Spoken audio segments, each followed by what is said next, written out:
Hey friends, welcome back. Today I will show you how to enable Super Resolution or DSR on Nvidia graphics card. First of all, what is DSR? DSR stands for Dynamic Super Resolution. By enabling DSR, you can use 1440p or 4K resolution on your 1080p monitor. By enabling DSR, you can also play games at 1440p or 4K on your Full HD monitor. This will improve the image quality of your games and make them look better and sharper.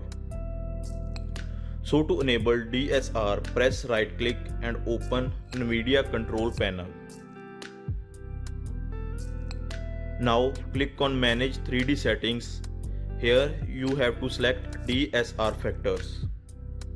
As you can see, it is turned off.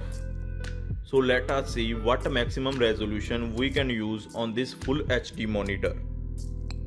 As you can see, max resolution we can select is 1080p.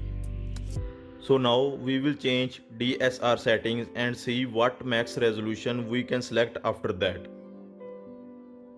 Click here and select 1.78x and 4.0x options.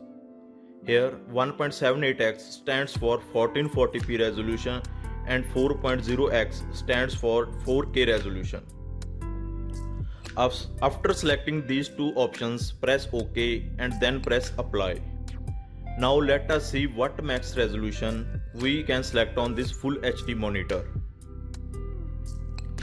As you can see here, now we have options to select 1440p and 4K resolutions. So this was very easy method to enable dynamic super resolution on any Nvidia card. Please like, share and subscribe and keep supporting this channel. Thank you guys.